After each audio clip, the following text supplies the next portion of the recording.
Allahu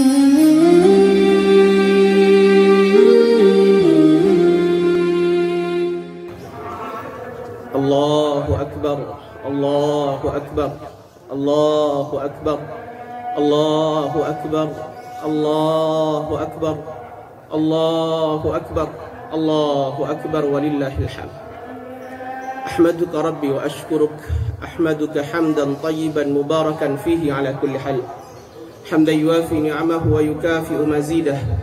Ya Rabbana lakal hamdu, lakal syukru, lakal thanaa kama yanbaghi li jalali wajhika wa azimi sultanik. Allahumma salli ala Muhammad wa ala ali Muhammad. Fa ya ibadallah usikum wa nafsi bitaqwallah faqad fazal muttaqun. Qala Allah ta'ala ya ayyuhalladhina amanu taqullaha haqqa tuqatih wa la tamutunna illa wa antum muslimun. Jamaah salat Idul Adha yang dirahmati Allah Subhanahu wa taala. Ada satu ayat yang menarik untuk kemudian kita renungi dan kita tadabburi di momen hari ini. Ayat itu Allah sampaikan di dalam surah Ali Imran ayat ke-33, di mana Allah katakan kepada kita semua, Innallaha astafa Adama wa Nuha wa ala Ibrahim wa ala Imran 'alal alamin. Sesungguhnya Allah memilih 4 orang dari seluruh alam ini, kata Allah Subhanahu wa taala. Yang pertama adalah Allah memilih Adam. Kemudian Allah memilih Nuh.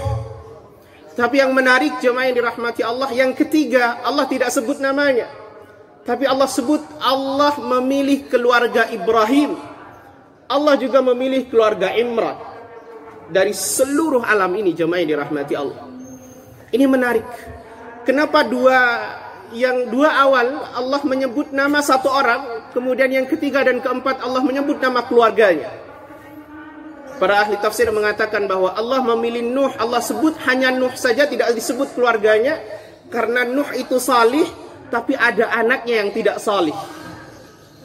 Allah memilih Adam, tidak memilih keluarga Adam, karena Adam itu salih, tapi ada anaknya yang tidak salih.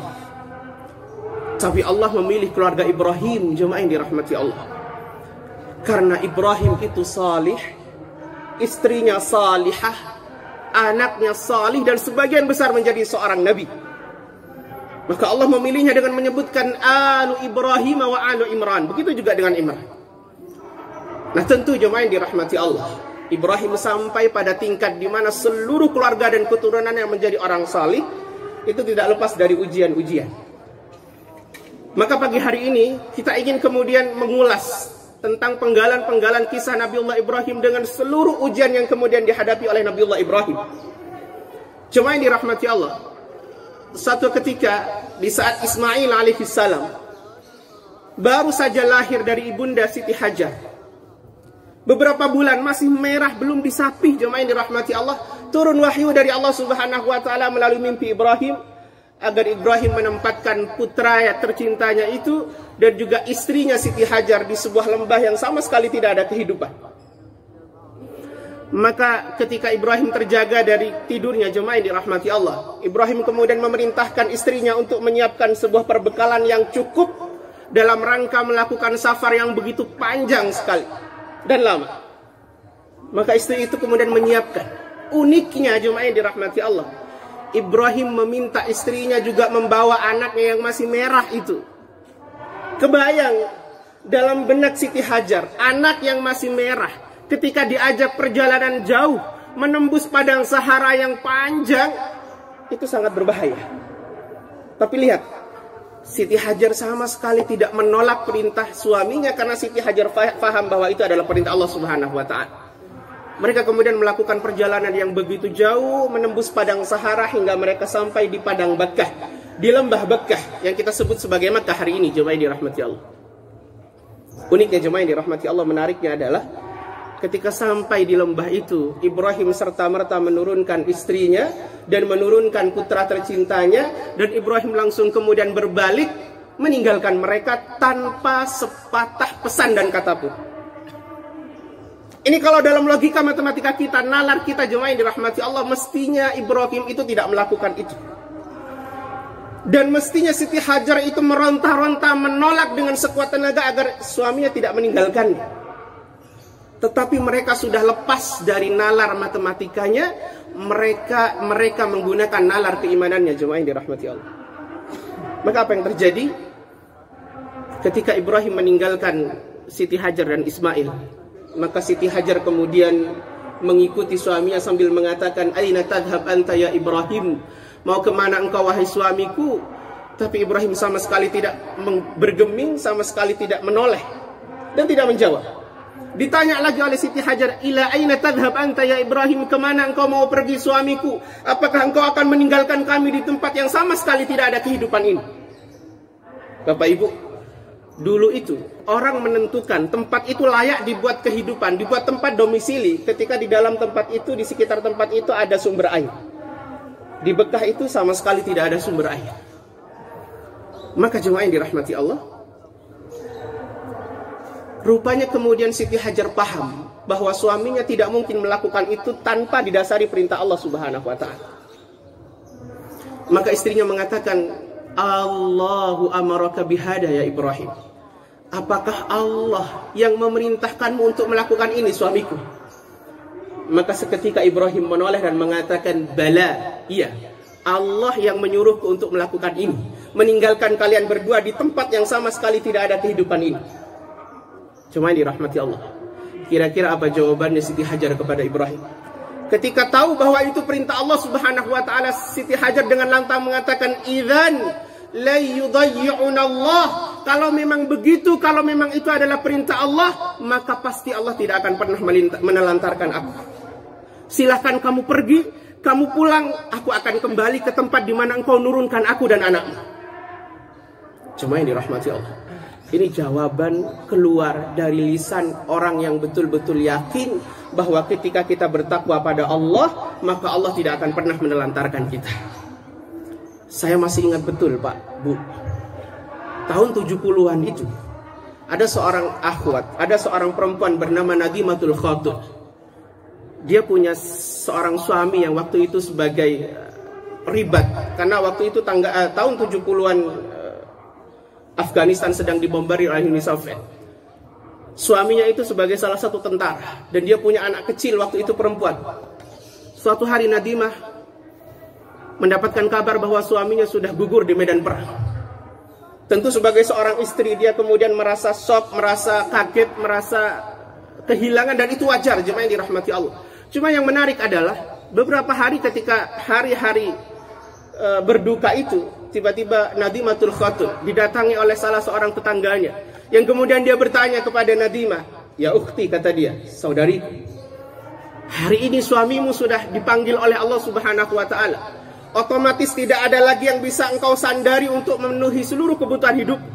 Sementara kau masih punya anak yang harus kau penuhi kebutuhannya, kau sekolahkan dan kau besarkan." Kata tetangga itu, "Bapak Ibu, apakah kondisi seperti ini tidak membuatmu merasa khawatir?" Nadimah dengan sangat optimis dia mengatakan, "Ukhti, saudariku, di rumahku ini yang menikmati rizki Allah itu ada 3. Saya, suami saya, dan anak saya. Kalau yang menikmati rizki itu berkurang 1, sementara yang memberi rizki tetap ada dan akan selalu memberi selama-lamanya, lantas apa yang perlu aku khawatirkan?" kata dia. Cuma yang dirahmati Allah, ini jawaban yang keluar dari hati orang yang yakin bahwa dia sudah tidak lagi menggunakan nalar matematikanya, dia menggunakan nalar keimanannya. Dia mengatakan bahwa di rumahku yang menikmati rizki ada 3, sementara kalau sudah kurang 1 berarti tinggal 2. Kalau Allah tetap akan memberi rizki kepada kami, lantas apa yang kami khawatirkan? Maka jemaah yang dirahmati Allah, hari-hari ini di mana Allah menguji kita dengan ujian yang seperti ini, maka mari jangan tinggalkan Allah Subhanahu wa ta'ala. Pakai prinsip ini. Kalau kita bertakwa pada Allah, kalau kita dekat pada Allah, Allah pasti tidak akan pernah menelantarkan kita. Allah tidak akan pernah meninggalkan kita. Khafillah dirahmati Allah. Lantas kemudian Siti Hajar itu Bapak Ibu, dia kembali ke tempat semula. Dia mulai melalui hari-hari di tempat itu dengan sangat luar biasa optimis. Padahal kita bayangkan malam hari di tempat yang sama sekali tidak ada penerangan dan penghidupan itu bagaimana dinginnya, bagaimana gelapnya, bagaimana Ismail melalui itu. 1-2 hari perbekalannya masih ada, jemaah yang dirahmati Allah. Tapi hari ketiga perbekalannya habis. Siti Hajar mulai merasakan kelaparan. Dan ASInya sudah tidak lagi mau keluar. Maka itu berefek pada Ismail. Ismail kemudian meronta-ronta sejadi-jadinya. Itu kemudian membuat Siti Hajar merasa untuk harus bertiak, merasa perlu untuk berikhtiar mencarikan air. Maka kita tahu dia kemudian naik ke Bukit Safa. Dari ketinggian itu, jemaah yang dirahmati Allah, dia berharap bisa melihat orang nun jauh di sana untuk kemudian dimintai pertolongan dan bantuan. Rupanya nihil. Dia turun dari Bukit Safa, dia naik ke Bukit Marwah. Dari ketinggian itu dia juga berharap ada orang nun jauh di sana untuk kemudian dia panggil dan dia mintai bantuan. Rupanya nihil. Cuma uniknya, jemaah yang dirahmati Allah, Siti Hajar mengulangi itu sampai 7 kali. Dan rupanya air itu juga tidak ditemukan di tempat di mana dia lalu lalang naik lembah itu, naik bukit itu. Tapi justru ditemukan di mana? Di dekat tumitnya Ismail. Ini pelajaran besar buat kita.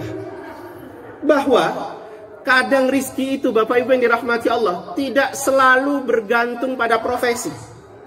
Seandainya rizki itu bergantung pada profesi, maka Allah Subhanahu wa Ta'ala akan mengeluarkan sumber air itu di jalur di mana kemudian Siti Hajar lalu lalang naik bukit. Tapi rupanya tidak. Allah taruh di dekat tumitnya Ismail. Ini menandakan bahwa rizki itu tidak selalu tentang profesi. Orang dan Allah Subhanahu wa Ta'ala tidak selalu memberikan rizki itu tergantung pada profesi dan pekerjaan. Tapi lebih kepada bagaimana kita memantaskan diri di hadapan Allah Subhanahu wa Ta'ala. Orang kalau kemudian rizkinya atau gajinya 10 juta, jemaah yang dirahmati Allah, tapi dia punya kapasitas kerja di angka 3 juta, maka Allah pasti akan ambil 7 jutanya dengan cara Allah Subhanahu wa Ta'ala. Sebaliknya, orang dengan hanya gaji 2 juta, tapi dia punya kapasitas dan totalitas kerja di angka 20 juta, Allah akan tambahkan 18 jutanya dengan cara Allah Subhanahu wa Ta'ala. Maka saya sering sampaikan kepada aktivis-aktivis dakwah, aktivis-aktivis sosial, para takmir masjid, yang mereka kemudian bekerja tanpa imbalan gaji. Wallah, demi Allah, Allah memperhatikan antum. Allah melihat antum.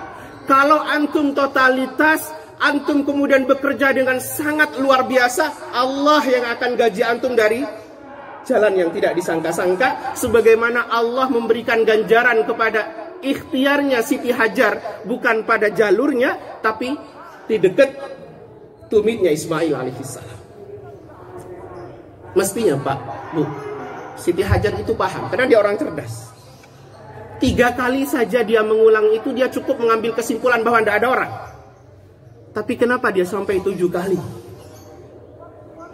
Ketika dia mengulangi itu sampai 7 kali, yang ada dalam benaknya adalah bagaimana dia memantaskan diri di hadapan Allah bahwa dia layak dibantu, dia layak ditolong.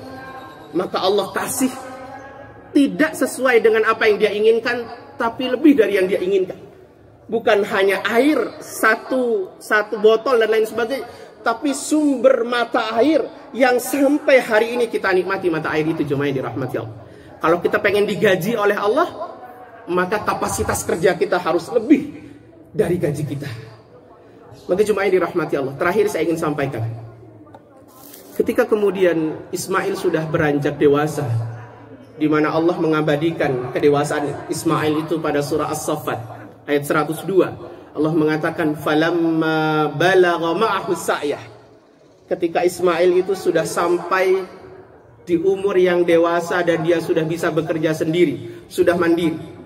Kita tahu Bapak Ibu, orang tua itu senang ketika kemudian melihat anaknya tumbuh dewasa, salih dan mandiri.